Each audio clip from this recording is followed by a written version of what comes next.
Ma mission TV, le miroir du monde. A rencontré qui président Kabila. Il y a ma solo na bango alobaki bien pour la présence. Le juge ou le Azaki institution un dossier Vital Kamerhe. Moi je donne l'information. C'est le surtout toujours ma parquet ma tête. Il est très proche de Robert Mina. Donc pour Nabango, Vital Kamerhe était en train de déranger. Pour Nabango, la figure de Vital Kamerhe aux côtés de Félix Tshisekedi, il va pas déranger. Hein? Est-ce que Vital Kamerhe n'a pas agitation, n'a pas agissement, n'a pas dépassement, pas détournement? Il est autour de Vital Kamerhe à cela. Tout ça en conscience. Est-ce que Vital Kamerhe a agi ça yemoko? Mais non, moko lobby bolela qui peut être victime. Il y a répression policière. Mais bien moko beaucoup mis le pouvoir, beaucoup mis les choses quoi appliquer la méthode oyo bino mo décrire. Félix Assali Yango, suite il y a Bakor na Nairobi, il faut respecter.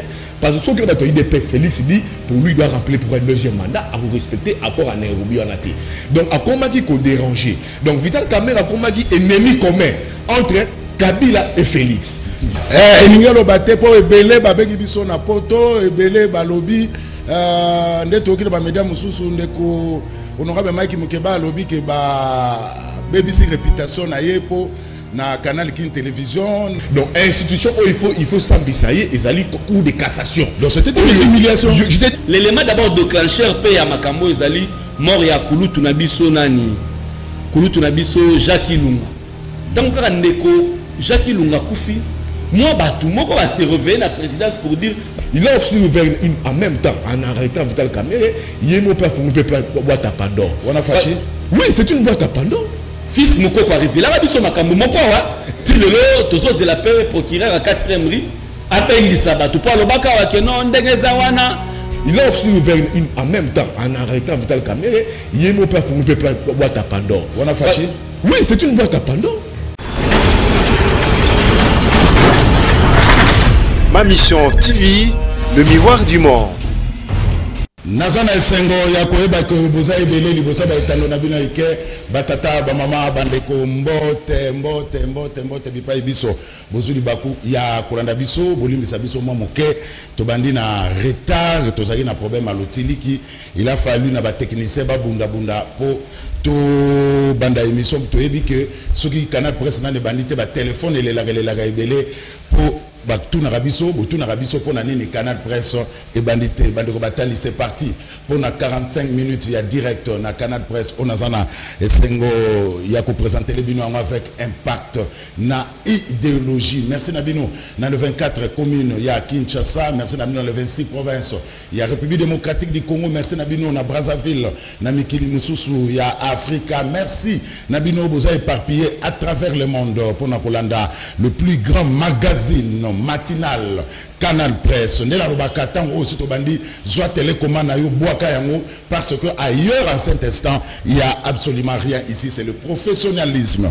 Merci Nabino pour la fidélité. Koupar Bola, Freddy Takidi, M. Simbia Mavinga na réalisation, Joël Pembele, Gimpoutou le grand maestro, Serge Kouilou, Laurent Fabrice Balsomi na assistance ya Mama Lidi Lufoladio, Tala équipe technique Oezo Sungabiso Pobona Nabiso en direct na Banda Kunabino. Bande Kobatali Lelo Ezabongo 5e jour il y a confinement, il y a commune, il y a Gombe, commune à Gombe Boyebi après décision il y a gouverneur Gentini Ngobila avant kota na commune à Gombe il faut zala na macaron, so zala macaronté okokota na commune il y a Gombe.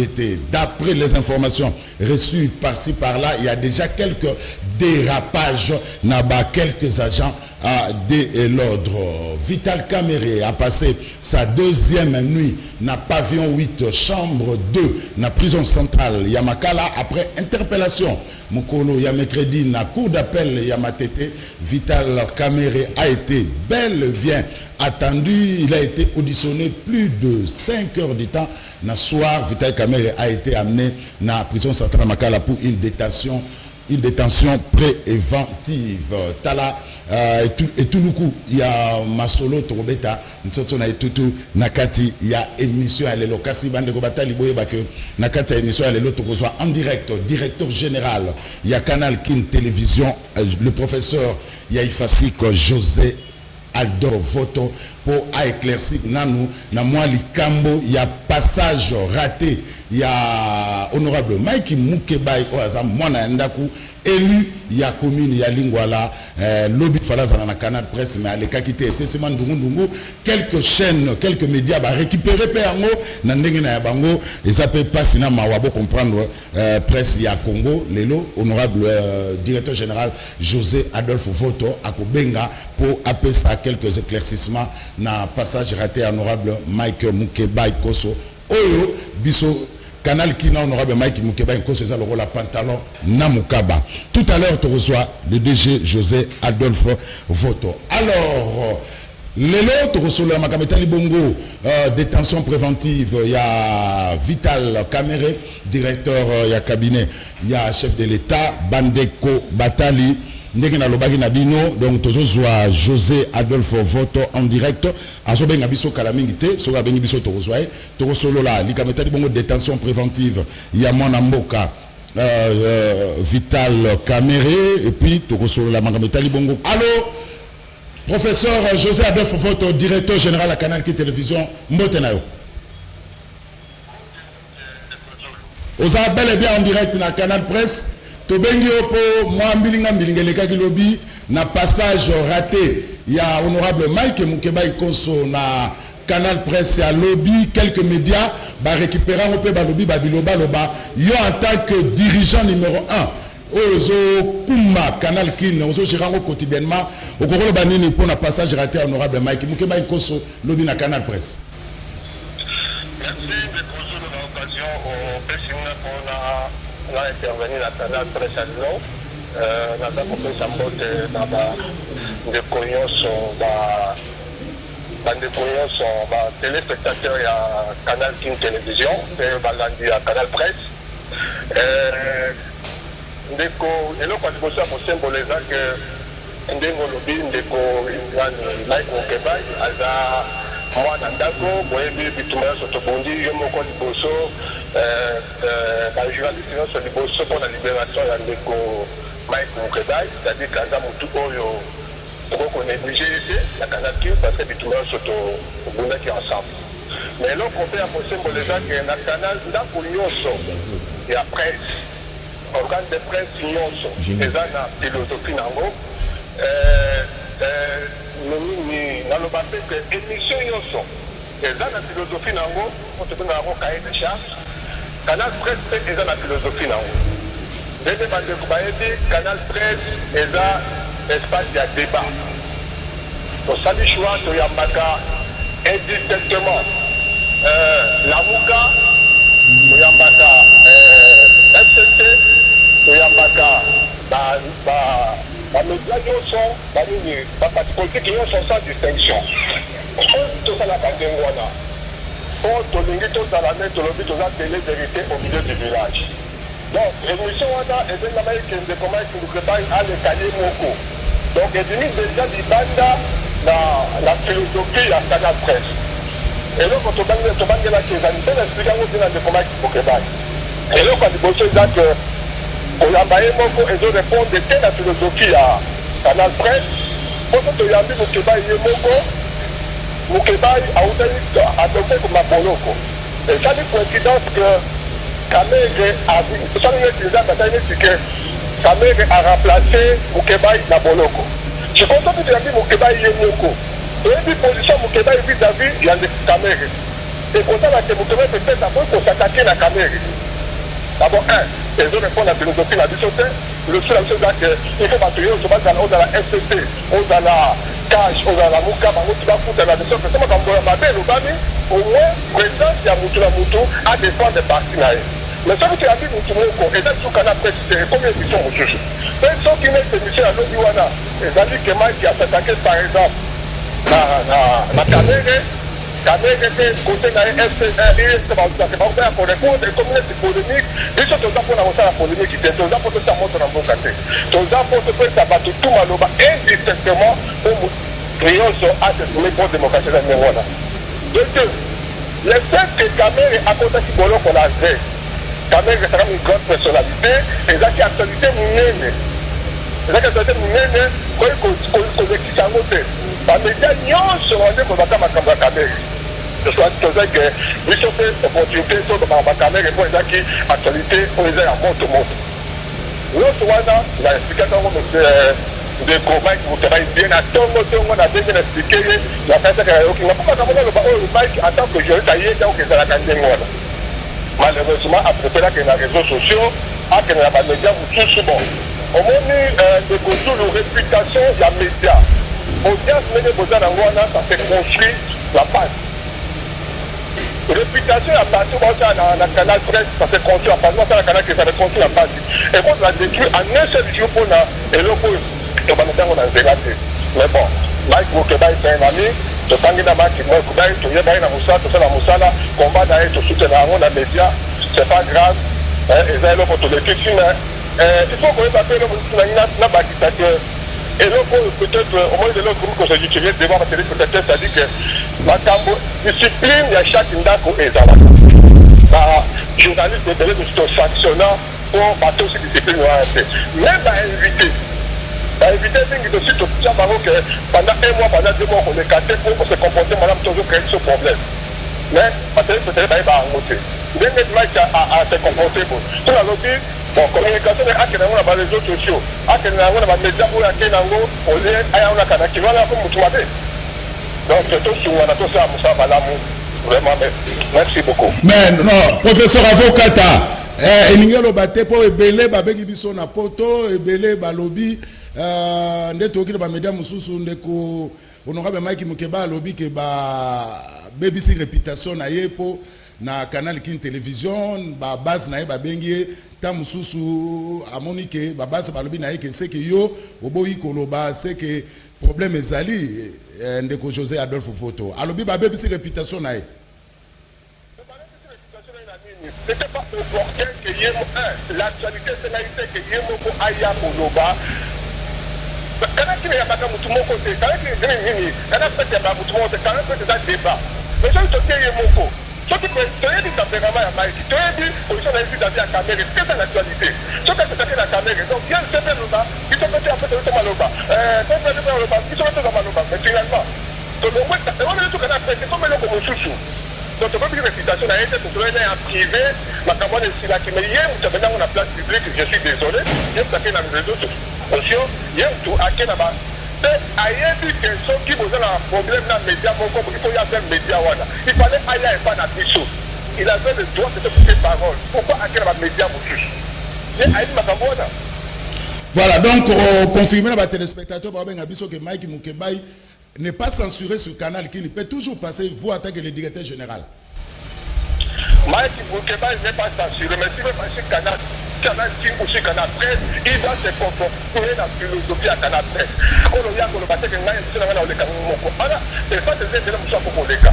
Mais sur les Canal Presse, c'est pas les canaux bateaux pour pas contenir payer. Donc, comme on a mis sauté. Voilà, en 30 secondes, attaque DG, pour tout ce qui ça. Quel message pour les téléspectateurs, nous sur Canal Presse à travers Canal King Baolanda Bisso? La ligne là, c'est les téléspectateurs à Canal Presse. Et ça, c'est créé que Canal King et la chaîne proche à opposition. Mais tout ça, c'est une union surtout politique là, la carte de la vérité. Il y a un peu de Kamalobana Moutinho sont sans distinction. Il peut être un espace, la parole à Moutinho, tant de paroles à Moutinho, il y a un moment il y a un monde, et ça, la Canal Presse, c'est une politique à la Démoana. Merci beaucoup. Merci, José Adolphe Voto, directeur général. Il y a Canal Kin Télévision, c'est lui qui gère Canal Kin Télévision. À autre côté, ça va éclaircissement, na passage raté. Il y a honorable Mike Mukeba au Ezagi Bongo Lobby, na Canal Presse, Mukima Lobby, Babengi, et puis quelques médias, récupérant.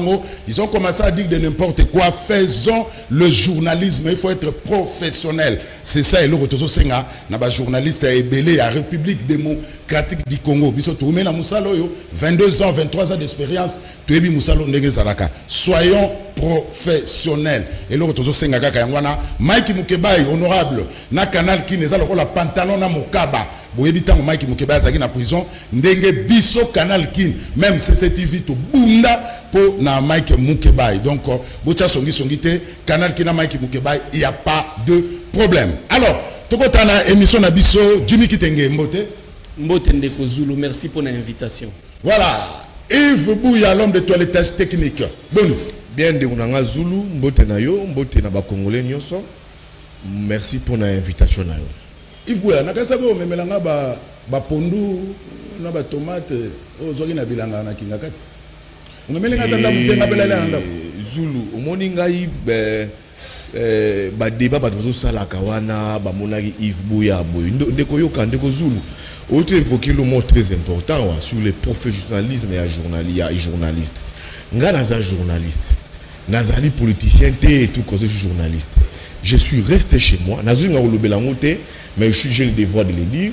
Je suis resté chez moi, j'étais chez moi, j'ai reçu un coup de fil de la première dame Olive Lembe pour dire que ex-première dame Olive Lembe pour dire que si maman et moi a contacté nga à une activité si mon journal CNews pouvait faire les reportages. J'ai dit je viendrai faire mon travail, je suis journaliste dans la politicien. Tu vois Negozulu sur moi, je n'ai que la carte il y a UNPC. Je ne suis pas politicien, je suis journaliste. Partout place Barobé Nganga, pour na Moussa Nangaï, j'ai pas de frontières. Même à ta association à Banaboude ma Bengaï, moi je vais faire mon travail. Je comprends bateau yo, bazo passer temps en gestion na Bango, bazo passer temps na Bango sur les médias, Yves Buya Kenagibo, Yves Buya Kenagibo. Mais sur le plan professionnel, qu'est-ce qui me reproche? Qu'est-ce qui me reproche sur le plan professionnel? Je peux te donner des exemples. Tout le monde en Irak, quand l'Amérique avait envahi l'Irak, tu vois, les journalistes américains, ils ont eu information et pas Saddam Hussein. Moi, aux autres dossier, moi, chez son collaborateur, la même maman Olive Lembe, papa Recefaï, Azonga. Maman Olive a bien mukeba la télévision. C'est une façon que j'ai fait aux gens.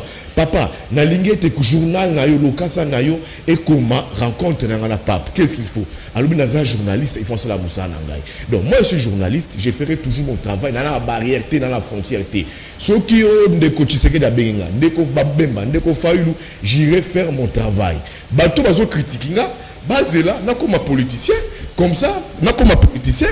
Pour ne critiquer après, jusqu'à preuve du contraire, je suis journaliste. Je comprends ces gens-là qui disent ça, Yves Buya Boye, notamment de John Lungila. Je dis à John Lungila, je pense que c'est le journalisme. Ce qui est réellement le journalisme, à manifester l'agitation OT. Je pense que c'est la miniserie, il y a une agitation. C'est la miniserie. Dans le journalisme, je suis passé par une grande école de journalisme lymphatique. Je sais ce que c'est le rôle d'un journaliste. Moussa Naye, ils allaient collecter, traiter, peut diffuser information. Bandouana Bazouloua, John Lungila et tout, je comprends que Bangonde, Bazali dans la recherche, il y a Chop Chop. Donc, je dis à la recherche de Chop Chop, ce que Lungila a fait, Toyebi Bele, il est connu pour beaucoup de cas ici dans la ville de Kinshasa, concernant les journalistes. Je dis, je parle du cas par exemple, il y a Edmond Izuba, moi je donne l'information, je suis journaliste, qui nous avait dit ici que Edmond Izuba allait être arrêté et nous appelait ça qui est adresse naïe et arrestation. C'était John Lungila. Le pasteur Godou nous avait dit ça quand il fallait arbitrer les dossiers Lungila et Izuba. L'affaire de dossier Moukebaï, la Cour constitutionnelle rend un arrêt que arrêt est inattaquable. Mais tout le monde a dit que Lungila a été endomiqué, a été radio, a dit professeur, a dit que Bako Ariana ils ont comporté la barrière erreur matérielle et belé. Mais un joueur professionnel n'a pas. Je comprends, c'est un joueur de cabinet, c'est quelqu'un qui est parvenu de la profession, qui s'agite en certaines choses. Je suis journaliste, je vais demeurer journaliste. Aussi longtemps dans la casquette de la politicienté, je vais toujours faire mon travail en toute indépendance d'esprit. Voilà, et le copé photo le bango avant d'appeler ça Jimmy Kitege Maloba. Nous sommes des journalistes. Et puis tu évites que ceux qui ont bengi onanoute, ceux qui ont bengi muninga, ou bani ko boma muninga na télévision, ou bani ko boma muninga ba réseaux sociaux. Ngala le bango na regretera pas ni ba créer ba réseaux sociaux. Parce que tout le monde est devenu roi dans les réseaux sociaux. Totika musala, totika makambo wana. Un journaliste a kendaka pour aye ko loba makambo ya moni. Ceux qui maman Olive a bengi ba journaliste, ba ki ko sala musala, journaliste aye à rendre en où est le problème? Donc yo soki ba bengi yote na maman Olive, allez, na zuwa wana obani ko attaquer muninga. Et puis ba que soki maman Olive a bengi ou bien maman Denise Nyake va bengi, c'est que journaliste nous en audience, c'est que oyebani pas na bango à tout moment. Musala oyo to sala ka soki bazo belelo na cointé, tu dois te remettre en cause. Nana ko pa ya na kabulo mona kabulo. Mutayambaka e blesse beaucoup qui na RTNC 3. abi Blaise soki musala oyo okomi na bandal na Kimbondo okomi na bloc na bandal okomi na rond-point Ngaba okomi na Victoire na Kitama magasin na rond-point Willery ou bien na Gombe baso faso ta motete c'est que ba yebi yote tu dois te remettre en cause soki ba bengi journaliste la maman Olive ou bien la maman Denise Nyakeo alors c'est que maman Olive to maman Denise Nyakeo batalaka musala journaliste on a salaka c'est que ba yebi donc tout tika biloko na yo soki ba bengi yo na nute okomi ko beta ba biloko moko ba tia yo ka te on ne force pas la nature tout tika makame kende na ndenge na yango merci Yves Bouya alors Jimmy Kitenge toke na premier sujet Vital Kamerhe deuxième nuit na prison centrale ya Makala to moni pe babi na état d'urgence oyo ba suspend makama ba plainte nous sommes comme mobolo lobi na zaki na batu moko boy babi à part IDPS FCC pas na sama kambango pour na aussi sa Vital Kamerhe touche d'abord ba komi na na prison ba vandi sika moko na ba prisonnier nyonso entre nous Vital Kamerhe n'est pas n'importe qui Jimmy Kitenge. Merci Ndeko Zulu pour la parole. Avant de répondre directement à la question, je vais saper moi précision par rapport à Ndeko Yves Bouya sur le bas. Il faudrait que les journalistes soient comme professionnels. Ce qui est là, comme taxer les journalistes et que yo nengozawana ozalakana quand elle ezamade. Ce qui maman Olive a levé option à kobenga ba journaliste et à tendance nyonso. Mabe eza wapi so babengi Ndeko Yves Bouya. Ndeko John Lungila. Moi j'ai été candidat député national. Nazalaka, j'espère que vous avez une photo de célèbre et à Mimi Maki. Ezalaka ngai. Mais Ndeko John Lungila, sans pour autant comprendre le sens du concept et la photo nanga, il m'a insulté sérieusement dans les réseaux sociaux. Abandi ko finga na ba réseaux sociaux que muto azu ba photo nanga kanisa ba photo pépère dabi aza muto pépère de c'était malhonnête et menteur finga nga pour rien. Mais une fois tu écoutes na une émission mo na RTG na ibise ndeko bo finga nga pourquoi? Parce que le concept c'est ça azara na maloba olobati. Bo sala musala qui y a ba journaliste y a ba professionnel. Spectacle bozo offrir biso puis ça sonne. Il fallait na sala na précision parce que John Lungila se comportera bien tel ba réseaux sociaux. On a un dossier de Vital Kamerhe. D'abord, Bissonion Soawa, tout ça qui va émission belé. Tu vois qui Mukonzambo Kazala qui élu dans programme il y a 5 ans, un programme quinquennal. Il y a 5 ans, mais tout le monde a biso mosaïque, mon robot n'a masséké belé 100 jours. Tu comprenais à un pété 100 jours. Mais programme quinquennal est là qui on a mais 100 jours et tu as pu. Papa et comme il va détourner ma bambongo tout ça Vital Kamerhe pe. Bah écoutez na kati mais pas ces années. Et ça que effectivement il faut justice ça la musala nango convenablement. Oh nous ça a impliqué na kati ya makambo wana ya 100 jours. Eza la Vital Kamerhe, eza la ba o famille cousin ya chef de l'État déjà Foner. Déjà ba Marous. O famille cousin chef de l'État tous ce gens là ba interpeller bango pour justice ça la musala nango. Mais ma beza oyo tozomona moi acharnement moko hein et comme ko sala ma contre Vital Kamerhe. Acharnement dans le sens de Vital Kamerhe a droit justice à notre interpeller mais moi acharnement moi ya bande komo boye balingi ba tribaliser affaire ba comme ça président de la République non te aza ndekonabiso lokol aza ndekonabiso pourquoi mutu wana ya province musu soit comme kozala zala tout le temps na tout le monde ba vidéo ba to IDPS ebele bazolo bango ba tribalisation moko ya acharnement contre Vital Kamerhe ba ono te pour nini tout le temps zana chef de l'État ça ndekonabiso comment mutu wana non le chef de l'État il est chef de l'État de la République démocratique du Congo plus de 170 tribus de ce qui bino bolingi bo privatiser chef de l'État et okoma mabe et comme ba tribu nyonso ala miso ba omona ndenge nini chef de l'État ba nyonso justice ça la musala na e biso na FCC ni de loin ni de près to kota makambo wana ya 100 jours gouvernement oyo ezali gouvernement FCC cash et yekoya tango basi ba exécuter programme na bango 100 jours tango basi ba lie ba mbongo na bango tozaki na misuka ya kotala je me rappelle encore Bruno Chibala à ça la correspondance mo croiser na Vital Kamerhe par rapport ya makambo ya 100 jours bayoka na te mbongo ndenge bandai kobimela ndenge bandai kokotela toyeba ki lokote basila na makambo na bango moko batika kotia FCC na kati ya makambo yo toza clean to libanda ndenge feuilleton na bango banana ndenge aussi ko etali biso. Yves Bouya, est-ce que Vital Kamerhe n'a pas convaincu devant le magistrat ou bien Ezaïka n'a pas passé ses touches? Ndeko Zulu, au moins problème il y a Ndeko Vital Kamerhe est très complexe. Son complexe très complexe nous avons là-bas. Na ba schéma ebelé Yo lobby n'a pas convaincu, nazo kende déjà pour nanga d'abord, nazo considère nous avons la lâchage. Donc lâchage des andengeni, to combien était que Ndeko Tshisekedi a reçu trop de pression autour de Vital Kamerhe. D'abord, le dossier à 100 jours, dossier à 15 millions, c'était trop de pression. Les pressions venant du FCC, les pressions venant d'abord de sa propre famille politique et les pressions venant aussi à l'international pour Nabaka avérer, il n'y a pas qu'à avérer à corruption. Donc, Vital Kamerhe, le lâchage, je ne sais pas où est-ce que la charge dirait ni négocier. Tout le monde accueilli devant parquet Yamatete. Ngaïna s'est renseigné. Je trouve que d'abord, il ne jouit pas d'un privilège de juridiction. Les gens, oui, mais le monsieur Vital Kamerhe jouit d'un privilège de juridiction. Parce qu'il a rendu un VPN. On doit nommer, ils ont nommé un ministre d'État. Donc, institution où il faut s'ambissailler, ils allaient cours de cassation. Donc, c'était une humiliation. Je t'ai dit, il peut en vacances sous prétexte sur ma camou. Mais maintenant, on a parqué ma tête. Pourquoi parqué ma tête? C'est sûr, on a banalisé un journaliste. Tout le précédent qui n'a parqué ma tête, c'est vraiment Sita qui est. Il y a un qui est le coup là, il y a le coup là, renseignant, après ça, information.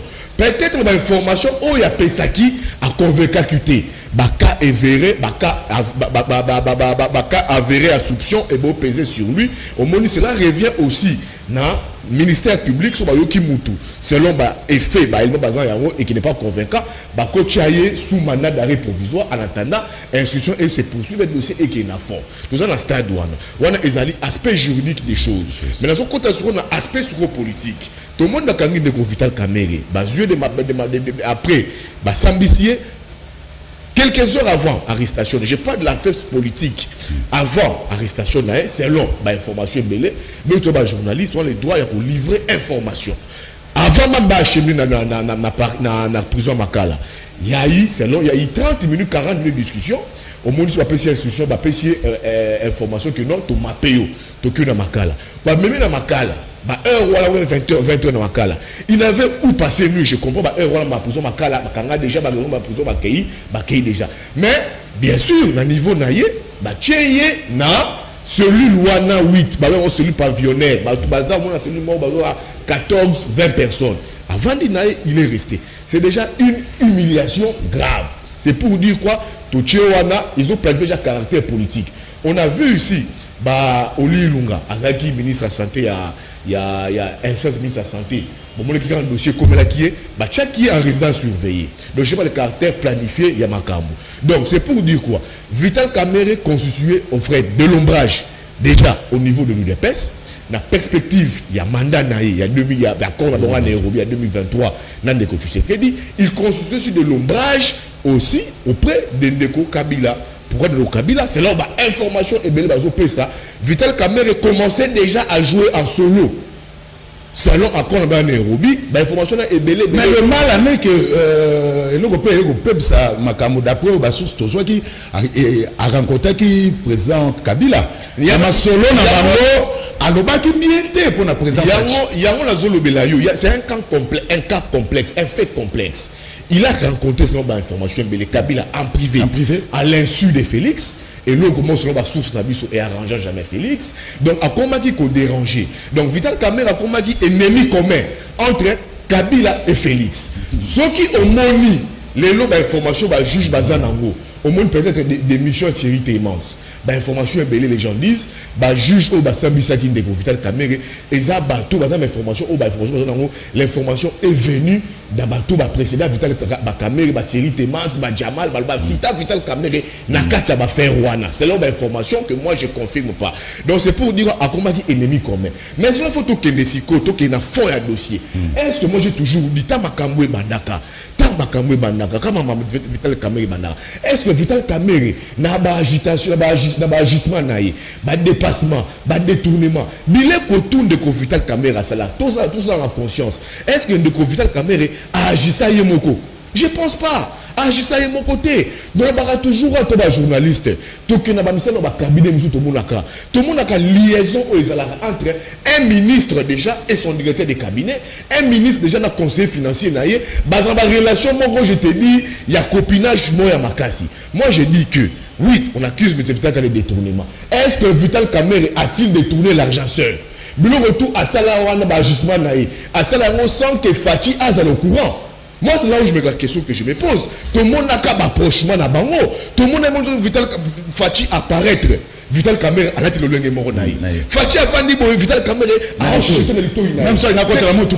Même contre la moutou, à ce moment naïe. Il pouvait Vital Kamerhe afficher une image mort. Il y a d'un vice-président bis de la République. Donc, est-ce que au lieu qu'on tourne de Vital Kamerhe à ça là, 100 jours, 15 millions. Félix n'était-il pas au courant? C'est là où j'ai dit que quand politique est côté, je suis sûr, n'a analyse dans que journaliste, je suis sûr que Vital Kamerhe a été sacrifié dans la perspective selon la donne politique notamment à Nairobi. Donc on dit que dans la politique, il n'y a que des intérêts qui priment. Alors il fallait écarter Vital Kamerhe, d'où il fallait créer un maquillage. Mais en tout cela, tout ce que Vital Kamerhe a fait, qu'on se le dise, Vital Tshisekedi était au courant de tous ces deals. Et à la 100 jours, et à la 15 millions, parce qu'il fut jusqu'à présent, il est toujours son directeur de cabinet. Merci Yves Bouya. Alors, avant de Jimmy Tenge, il fallait tous à la nande comme Magloire Land où il y a UNC, on a tout cela bien lobby,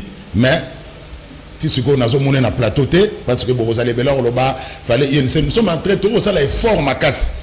Il y a ça va tendance surtout mais au moins au dernier mi-temps au moins a été donc il faut tous en Magloire Landou il y a UNC mais tu es bien temps soit il y a na 4 émission so bo moni bo baneke to so c'est une émission parce qu'à promoter ngai qui a ça dans la canal presse Jimmy Kitenge est-ce que malheur il y a Vital Kamerhe ça pour écouter na ex-président Joseph Kabila pour maintenant va lobby atonga qui Félix c'est pas Kabila na ce qui mingi tant ndeko Yves Bouya lobby que Vital Kamerhe a été sacrifié dans la donne politique. Certainement, mais tout ce que je dirais, c'est ceci. Toi, associé à Kabila, dans le jeu politique, il y a Miki. Kabila a passé 18 ans comme président de la République démocratique du Congo. C'est un grand politique. Les communs de mortels, les observateurs avertis comprendraient que Kabila c'est un grand. Vital Kamerhe a rencontré Joseph Kabila, même quand il était du côté de l'opposition. Joseph Kabila, Azalaki Moutoyo, porte il pouvait recevoir tout le monde, même les UDPS, les lots, tant qu'il y a opposition, certaines personnes étaient reçues par les proches collaborateurs de Joseph Kabila. On a toujours côté pont entre Bangouna et Joseph Kabila. Rencontrer Joseph Kabila, ça ne pouvait pas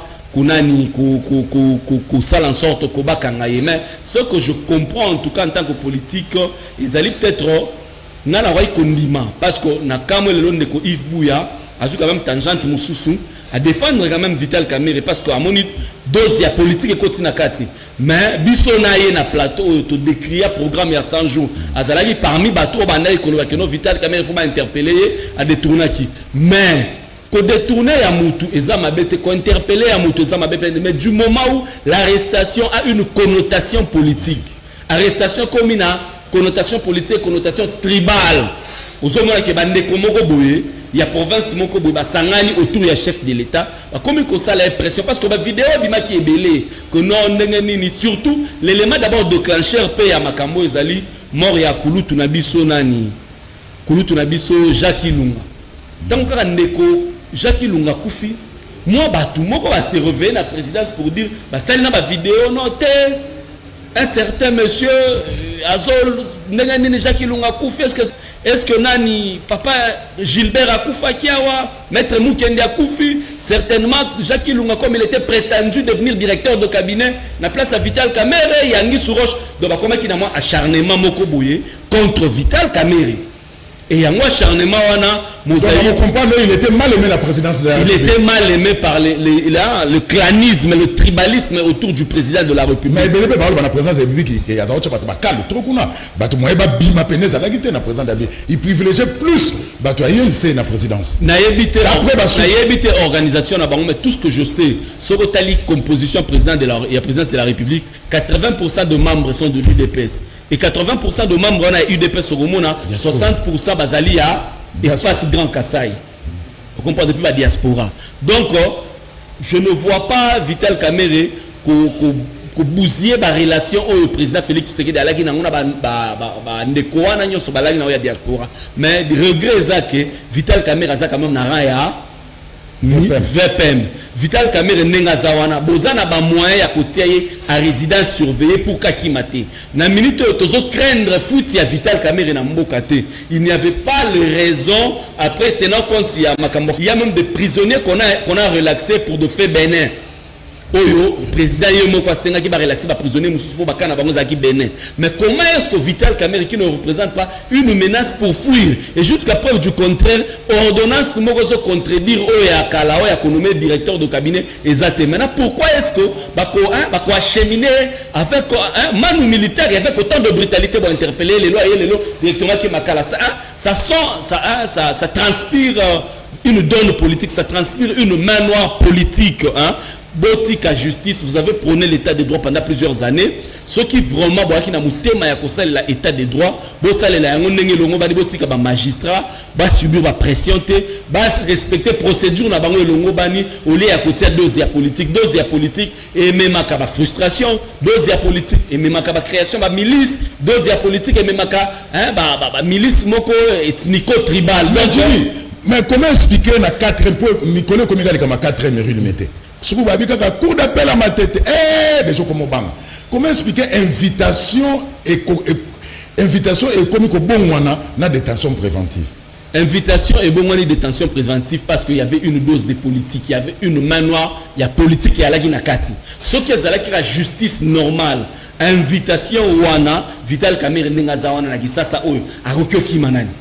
Aroki manani résidence na eza connu ba policier oyo wana ba pesa ko na garde wana ba koki ko benga bango ordre changer ba lobi que non le monsieur ne sort pas résidence surveillée ba policier ba exécuter mikam et puis plus loin encore bomoni ba policier ba kei so qui na parti na ye ko beta batu ba brutalité wana mais non moko lobi bolela ki ke bozala ki peut-être victime il y a répression policière mais bino moko bokomi na pouvoir beaucoup de choses qu'on appliquer la méthode oyo bino mo décrire finalement tozo comprendre te bandeko oyo ba su pouvoir les lots bato baza na présidence de la République ba comme peut ko utiliser police à des fins politiques biloko mo décrire lobby Vital Kamerhe.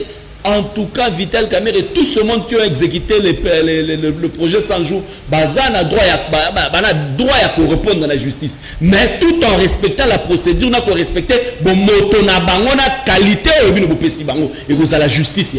Avec tout ce qui a entouré Yves Bouya, il y a 100 jours, est-ce que vous croyez qu'il n'y a pas, après Vital Kamerhe, d'autres têtes vont encore tomber? De Zulu. Nalingi na recadrer là c'est la moi toilettage technique na maende konanga Jimmy Alobi ngazo défendre de Vital Kamerhe. C'est quelqu'un avec qui j'ai coupé les ponts depuis très longtemps. J'ai coupé les ponts depuis très longtemps. Je ne les rencontre pas, je ne discute pas avec lui. Moi je ne discute pas avec lui. Moi je parle sur des faits. Na personne va faire zalia qui non la pessimino caractère politique et arrestation. Na personne ma dimension est-ce que dans la politique il y a des intérêts politiques? Est-ce que il a la charge Félix Assali yango suite il y a Bakon et à Nairobi il faut respecter parce que ce que il des Félix dit pour lui il doit rappeler pour un deuxième mandat à respecter accord à Nairobi en athée. Tous les mécanismes doivent être mis en place pour mettre en difficulté son adversaire. Soit allé accord à Nairobi c'est clair et c'est net clairement dit en 2023 l'UDPS doit soutenir l'UNC. Moi je suis journaliste, j'analyse. C'est un schéma maquillé. Est-ce que tout est carté dans la course? On peut le faire. Mais d'abord, il sur Malobi que donner au magistrat ça qui n'a pas correspondre na au Vital Kamerhe. C'est ça que je te dis. Ceux qui par exemple, jusqu'où ira c'est la charge. Ceux qui Félix a sali procès contre Kamerhe et qui va condamner, ça le mettra en difficulté pour la perspective en 2023. C'est ça maintenant les caractères. Mais pourquoi vous dites Félix dans Makambo? Non, vous ne voyez pas que la justice a fait son travail. Je ne parle pas de la justice. Je fais donc des faits, moi je suis journaliste. Juge Oyo, Nazali n'a parqué. Le juge Oyo Azadi instruction un dossier Vital Kamerhe. Moi je donne l'information. C'est le surtout une parquet ma tête. Il est très proche de Robert Mina. Qui sous là? Son épouse est sénatrice dans FCSA. Elle siège là-bas. Je te parle de notre personne au caractère politique. Pourquoi avoir remis les dossiers entre les mains d'un juge qui est très proche de dominable? C'est là que je dis ma pesanteur politique et quand tu peux la garder. Le papésateur politique est continue à carte. C'est là où je dis Vital, après son analyse, ennemi commun. Il lui-même s'est érigé, Vital Yemoko. Il s'est érigé en ennemi commun de Fachi et de Kabila lui-même. Alors qu'est-ce qu'ils ont fait tant qu'ennemi commun? Il faut trouver sur quoi un moyen pour l'écarter. C'est ça mon schéma sur mes analyses. Pour ma grande un jour, j'ai toujours décrié ça. On ne peut pas gérer un gouvernement, un pays sérieux, d'être joué sur un programme de 100 jours. So, après 100 jours, nous diriger. Jusqu'à présent, programme à 100 jours, on exécute. On ne sait pas qu'est-ce qu'on exécute. Les 100 jours et le programme du gouvernement. Mais on parle toujours que non, les programmes à 100 jours, ils allaient avoir le poteau escroquerie à ciel ouvert. On arnaque, on permet à Batou, de s'enrichir. Si on a dit traçabilité à 100 jours, et Soukakaka n'a pas poche à Batou. Ce qui M. Vital Kamerhe, Azana Boloko, si il est là, il faut samba, justice et salamoussa na yango. Tozela, il n'est pas encore, jusque-là, il joue d'une certaine présomption d'innocence. Il n'est pas encore condamné. Ce qui va condamner, on va dire oui, il y a des faits avérés. Il y a des éléments qui ont été remis par les cas après Vital Kamerhe. Certes, moi j'ai une information là, j'ai appris que la caution, Thierry Teymans, avant ma prison Makala, il faut tout informer à peuple. Peuple a besoin d'informations. À Fouta, garantie bancaire, il y a 37 millions de dollars. Caution, il y a 25 000 dollars. Mais pour une banque commerciale, si on fait déjà garantie bancaire à 37 millions de dollars, mais tu peux mettre une banque commerciale comme la Robanque en difficulté, même en faillite. Mais si quand le partenaire, responsable de la banque, le groupe Raoudji, c'est sûr que le groupe Raoudji n'a jamais accepté cela. Car non, monsieur, on te met de côté. Mais tu penses que Thierry Teymans peut accepter perdre son poste à cause d'un deal où il y a en difficulté? Non. C'est sûr que pendant le passage, à Sita, comment il y a un déco Vital Kamerhe? Au niveau de la Vital Kamerhe, à ça, dossier à 100 jours, c'était le marché agrégé. C'est lui qui ordonnait la sortie à ma fin. Lui-même, ça a rejoint qui pouvoir, il y a ministre à finance. C'est sûr que les mains, ils ont la table. Et pendant l'audition, c'est sûr, j'ai dit, ceux qui va changer qui statut, il n'a pas su convaincre. Il y a un en attendant le dossier et continuer. Est-ce qu'il y aura des grosses têtes qui vont tomber? Le dossier sous comment est-ce que invitation et non, l'invitation équipaka domaine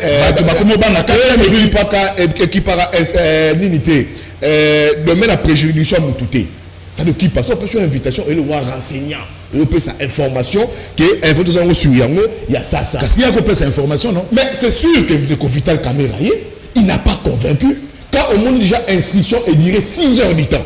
L'inscription, on dirait 6 heures du temps. C'est sûr que c'était un face-à-face sincère, c'était document sur document, et bien comprendre que M. Kamerhe, à la limite, n'a pas su convaincre. Donc c'est pour dire que cette affaire, c'est un lâchage. Au-delà du caractère juridique aux Alango, il y a de cela une dose politique. N'a pas fait on a été il faut le nombre de toilettage technique. Alors, je me dis oui, au Bagissa, mais je n'ai s'il arrivait que Vital Kamerhe n'est pas Panzine Teke, il fait ça mon boulot. Il faut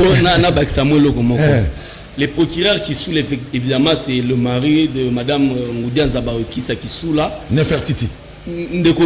Au-delà du fait que Yosa professionnel, Yoko a une relation privée aux un canal qui nous a une relation privée na batouti.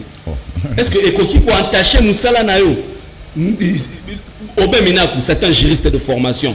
Qui sont là, juristes de formation, certainement ils ont tissé des relations Nabango Moussika. Ça n'a rien à voir avec le dossier Vital Kamerhe. Pourquoi encore voir la tête d'Obemina Kunakati Makamo? Pourquoi est-ce que Tolingarato Luka diable là où le diable n'est pas là? Le FCC n'a rien à voir. Obemina, Joseph Kabila Kabang est président national de la PPRDP, autorité morale de la FCC. Obemina que les autres, ils n'ont rien à voir avec le dossier Vital Kamerhe. Le dossier Vital Kamerhe, s'il y a une dose politique, c'est venu de l'IDPS. Parce que l'UDPS n'est pas qui me colle à s'acharner sur Vital Kamerhe. On a été pour si ça va terminaison a été.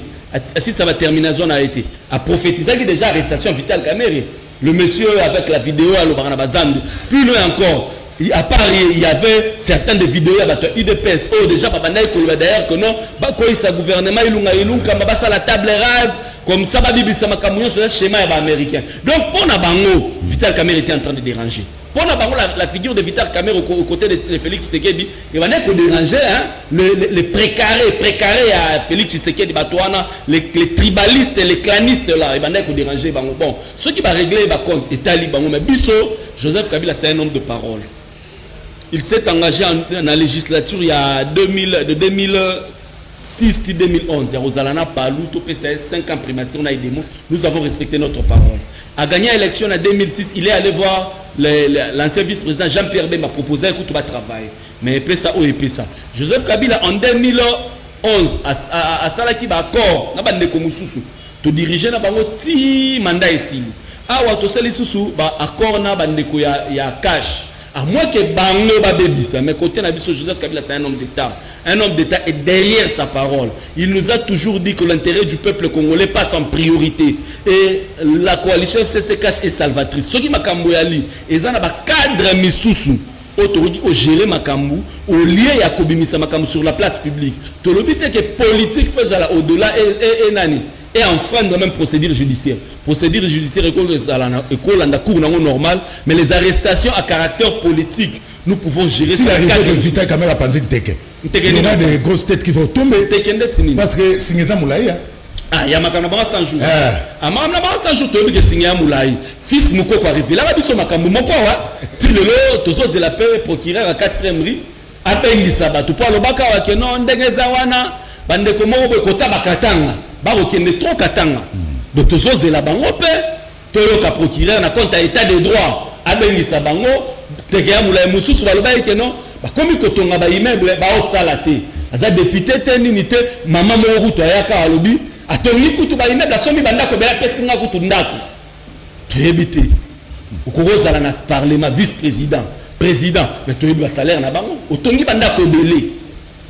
Procureur qui sous là, yo, musala yangona, biso tolo bate soki nteke ko panzana et panzana na 100 jours zolo na biso ezalaki te na kati. To gérate 4 mairie et commune impact hein. Musala nango yangona basala musala nango parce que la gombe ba ko sala ngona mais enrichissement illicite salema tolo baka awa ke non, bandeko ba pour se faire d'abord une santé financière ba ina kanda ya 37 ans.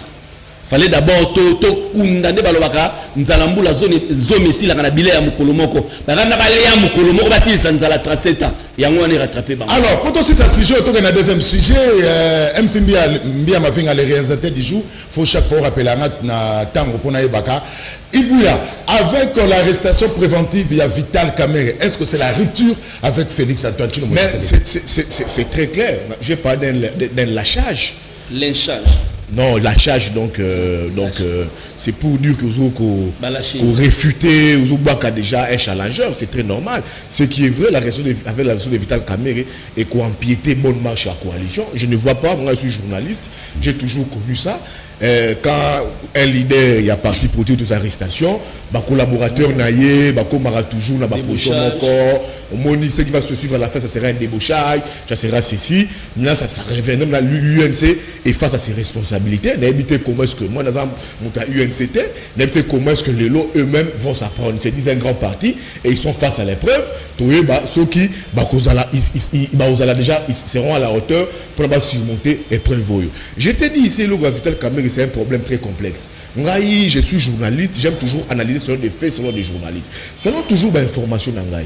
Tu sais, le gouvernement congolais, notamment la présidence de la République, n'a jamais digéré comment est-ce que les États-Unis a accordé 9 millions de dollars au Rwanda pour lutter contre les mais bis on a reçu 46, je crois une affaire sur il y a quelque chose qui 47, je crois 46 millions, mais la République à ces plans n'en jamais. Mais maintenant, j'apprends, selon mes canons, selon mes câbles, les présidents de la République, c'était aussi plein. Mais ma partenaire n'est pas américain. Lui ont dit, mais on peut te donner, mais eux, les Rwandais font preuve du bazar, ma lutte à corruption, ma lutte à Ponayango. Mais toi, la corruption chez toi, jusqu'à présent, ça, on cheval des batailles, la corruption, ça pose toujours problème. Au moins, il doit avoir 100 jours, logements sociaux, on ne confie quand même, il y a 57 millions de préfabriqués, ça les matait. Donc, ils ont dit, maman a frappe, maman a escroquerie 100 jours. Mais on dit, non, il faut donner des signaux forts, il y a lutte contre la corruption. Alors, je me dis, est-ce que Vital Kamerhe est aussi une victime à Makambouana? Je n'en sais rien. C'est à lui mon combat qui peut Makambouana, je n'en sais rien. Donc c'est pour dire que M. Kabila, comme lui-même dit, il a aussi ouvert en même temps, en arrêtant Vital Kamerhe, il est mon père pour une boîte à Pandore. On a fâché? Oui, c'est une boîte à Pandore. Et cette boîte à Pandore, parce que on dit que les chefs n'ont jamais eu tort. Mais la boîte à Pandore, demain après demain, comme je dis ici, le président de la République n'agit jamais seul. Tout ce que Kamerhe a fait, Vital Ayeba Kayango. C'est demain aussi après demain. Demain après demain, que Félix Ayeba que demain après demain, lui aussi peut toujours être interpellé pour na bababilo ko ba 100 jours yo, ba 100 jours, ba 15, il peut toujours l'être. Il peut toujours l'être comme lui prendre l'état des droits. C'est très important, il peut toujours l'être, il peut toujours l'être. Bon, quand on lui doit ma preuve, est-ce que et tout consort, est-ce que Vital Kamerhe tout au-delà de tout, on peut tout dire. Est-ce que Vital Kamerhe, il y a des preuves? Félix, on dit les chefs, là on dit que les chefs n'ont jamais eu tort. Est-ce qu'il y a des preuves qui prouvent en suffisance que non? Il y a un document peut-être après ça qui est bon. C'est ça un autre problème. Donc Vital Kamerhe aujourd'hui, on comprend que il fait face d'abord, il fait face à ses propres turpitudes, comme je l'ai dit. Il a créé autour de lui un bouclier, comme Yomo Lobiawa, que seuls les gens, peut-être la fusion à UNC, la présidence de la République, soit seuls les gens, il y a UNC, ils ont coulé douce pour Nabango, une partie, il y a UDPS pour Nabango, écarté. Je pense que ça m'a Belé qui entre autour, il a créé autour de lui des barricades, d'abord avec l'UDPS et en même temps avec les FCC. Quand tu vois FCC, on ne t'est pas des Vital, c'est un nom qui pose toujours problème. Donc c'est tas des choses qu'on a géré avec beaucoup d'intelligence, qui aujourd'hui, Yemoko, s'il faudrait les dire, il paie lui-même, s'il faut les dire, avec toute sincérité, des fois, de ses propres turpitudes. Voilà, Yves Bouya. Alors, Jimmy Litenge, est-ce que Félix peut nommer un premier ministre et un directeur de cabinet? Parce que comme on a déjà ça au Tambola, na Kinshasa, yo pour bien déjà. Donc, comme on a Tambola, il y a un renforcé argumentaire dans l'AI. Au moins, combo on Tambola, comprendre que ça combo nini. Et puis, zone géographique nini.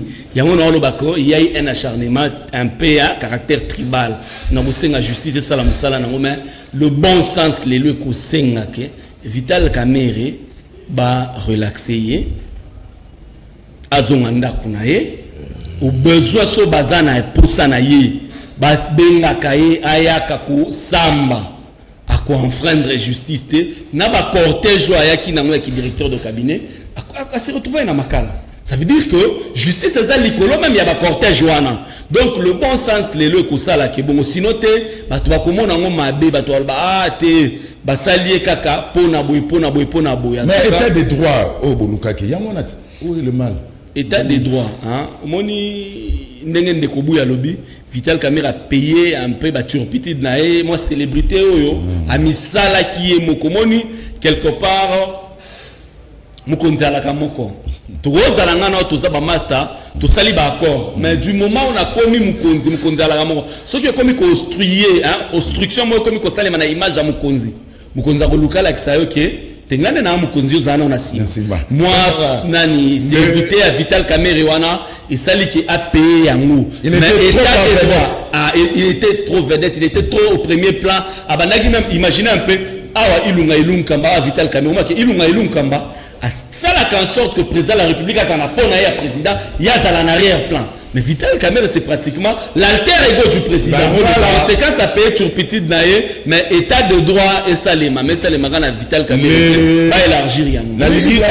L'état de droit, ils ont kate bozui bochena ni en détention préventive. Non, l'état de droit il faut procès et Salema. Et aboutir. Et puis il faut procès et Salema. C'est ça l'état de droit. L'état de droit, c'est que non, ni dans la prison, c'est pas ça l'état de droit. L'état de droit, il faut Makambo et Ketina Souka. Il faut que procès et Salema. Banani va détourner la République. C'est ça l'état des droits. Et si et s'il faut élargir les champs, payer les champs. Et si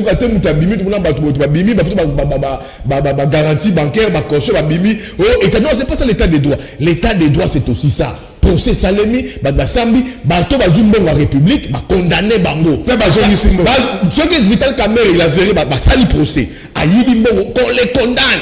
Il doit porter ses propres responsabilités. Voilà. Quand tu as des droits qu'on a, au moins quelques jours après, il joue d'une liberté provisoire. Là, c'est plus l'état des droits. Yves Bouya, mascarade à ciel ouvert. Journaliste, c'est trop bien à Souka, Yves Bouya. Actualité Vital Kamerhe et Bossan Simpson. Mais Boye Bakeu, malade des alliés, Tommy Batela. Mais où est le cas qui peut la cour d'appel à ma tête? Contamination, ça l'a des sous. Donc, tu as 3 contaminations. Jour il y a confinement, là, déconfinement. Ou bah maman, bah, qui bazandu, bah, gambe, la consomme à biloko. Première contamination. Deuxième, les agriculteurs sont macaron en tête de ville pour nous côté na Gombe. Deuxième contamination. Troisième, les agriculteurs vital caméra directeur cabinet chef de l'État na cour d'appel à Matete. Donc bakanga maki mingi. To souki sa émission avant to tanga na permission ya gim pour tous les grands maestros na MCMB ya Mavinga bango bazo kumba biso lela avec impact na idéologie. Yves Bouya Jimmy Kitenge bika ezo mata kaka ne na utoloba info actualité à vital caméra ne mutu et bosan sipsobe moi muke pendant 2 jours et sali toujours ba député nationaux bazo senga bakota na kati ya coordination à riposte Jimmy Kitenge rapidement ba député nationaux d'abord ya Kinshasa bakote mbongo ezana muté mbongo eza penza muke makasi mbongo depuis to bani l'état e komona mbongo kaka tango ba soutenir na États-Unis awa États-Unis a soutenir ne mbongo monani mais loko nazo mais loko naza ko nani ko benga ba congolais na prudence eza nini ezako na yaki na ezwaki ba ekomo en tant que politique to yambaka batu bande komo balobi ke confinement ya Gombe oyo eza opportunité ba konzi baso profiter na yango pour que bazwaka bande ko mususu ba vacciner bango na vaccin wana que vaccin wana ezali awa bako vaccinaka batu na kuzwa pesa bango $500,000 bande ko nanga ba congolais vaccin wana ezali liwa po na bino ezali liwa bondi ma vaccin wana te balobi ba réduire nani circulation na Gombe pour ba benda rabatu na kuzwa vacciner bango ce qui réellement za bongo na confirmer yango te parce que ba pesa information ce qui réellement bongo kinwa fungo la misu ba députés nationaux bino bokoza na mwa batch ya kokota Gombe ba presse bozana mwa ba batch ya kokota Gombe bo circuler bo tala ba zwaka ba Land Cruiser moko ya pembe Paris trésor le kana Gombe zo zwaka batu pona ko vacciner bango na vaccin na États-Unis yango États-Unis pesa ki mwa mbongo wana yango pe muyemba sala ki conférence de presse na ambassade des États-Unis devant ambassadeur Kinois prudence vaccin wana ezali liwa ezolo kwa kozwa te ezali liwa. Merci Yves Bouya to si sana yo non ba député na bango contre qui par riposte ba bato senga ba député national na gouverneur à ville wana ezako wana ezako balingi bali ya mbongo bango au lieu de se sacrifier pour le peuple ba kote pas besoin mbongo comme il quelques députés nationaux qui caucus ça ba élu à Kinshasa na ezako ton avis un député c'est Sanga ici. Des fois, j'étais toujours été très dur envers lui, mais on a toujours objectif, d'encourager acte na sala, à Katiba les émoluments naie, à l'obi non pour mes émoluments, je coupe ça, je vois des sabats pèsent pour l'équipe à riposte. Ces députés-là, il faut pas se sacrifier pour la population, parce que dans un mandat peuple, il faut pas se sacrifier, peuple est en difficulté. Aujourd'hui, ton commune a une affaire, il y a plus d'une dizaine de morts, 20 morts. Ton commune a 20 morts, 10%. 20 morts, même États-Unis, on a 20 morts, même États-Unis, on a 20 morts. États-Unis, on a 4%. Donc, je te dis, les députés, il y a caucus à Kinshasa, ce sont des coopérants. Et comme voilà, se sacrifier pour le peuple, au lieu de contre une équipe à riposte, pour la poche na bango. Merci. Va se sacrifier pour le peuple, au appelle ça bango mandat. Merci Yves Bouya. Alors, quelques messages, ma message est belé, mais tu suis carrément parce que c'est belé, l'état à Kokoma, Laurent Fabrice Barolemba, pour Azokoma, Bozotinda, Azokoma, Bozotinda, tu suis carrément. Canal Presse, Boni, la qui m'a dit que Vital Kamera, article à la Nukuna, Ayoka passe. Oyo bapesa kabaninga merci ndeko zulu lobela biso makambo ya barrière ya Congo central tracasserie façon nyonso policier azosenga mbongo epa ya population na ndenge na ye bango bakonzi bazo kosenga na ndenge na bango toyebi te tozokende wapi na mboka oyo ndeko zulu yebisa Yves Bouya batu wana batu ya confiance te asala keba se Elina depuis quelque part voilà. Yves Bouyaoki. Canal Presse, c'est René et Soé. J'aime beaucoup votre émission. Je veux savoir pourquoi Vital Kamerhe a fait ces trucs pareils. Il doit subir son péché. Soki Kamerhe a lobi que Tshisekedi d'aller qui pembongo. Bakosa la nini. Oué ou amo Christo. Ndeko Zulu, est-ce que justice nabiso et comme ma Vital Kamerhe tina souka? C'est Aristote qui a depuis Kinga Sani. Ah voilà, c'est Aristote qui a depuis Kingasani, Yasuka Canal Presse, il revient à Vital Kamerhe d'éventrer les bois, car il est au centre de ces dossiers. Toutefois, pour moi, c'est un théâtre. Distraire la population, Vital finira à être innocenté, blanchi Josué. ndeko moko asuka commune de Kozulu ba député nationaux ba kokota na riposte T baza ba médecin T batika kokosa biso. Merci Jimmy Kitenge, merci Nandengo Ndima toujours pour répondre à l'invitation Nabiso. Merci Yves Bouya, l'homme de toilettage technique. Merci Nabino, Bandeko Batal, il fallait tous à la Magloire, Landou, Zamuta INC, Albaka Koyama a été Tamsoazu, moi pas problème Nanzela, to éviter. Merci Canal Kina Mike Mukeba, Yeza la pantalon à Mokaba, Boko Tate Bokotika la Sony à Pama. Merci na équipe technique, prenez rendez-vous pour la rediffusion na Canal Kina 21h30 et puis bon on a la chaîne partenaire Kinatu, il faut utiliser même numéro, il y a Canal Presse. Quand il fasse numéro à Canal Presse, aux chaîne partenaire, utiliser numéro au Canal Presse à ça qu'on utilise. C'est ça, tous les sabino émission, aux chaîne partenaire, quand il fasse numéro à Canal Presse, tika numéro à Canal Presse. Donc bon, on a na Kinatu sur TNT 18h na 23h. Ngai nabino rendez-vous jeudi et vendredi prochain pour retrouver Jacques Kalonji lundi, mardi et mercredi. Kasebobo Sanate, il est toujours vivant, il vit. Lui c'est André Kimuta Yango, Léo Sommet. Boutique Armalan. Ma mission TV, le miroir du monde.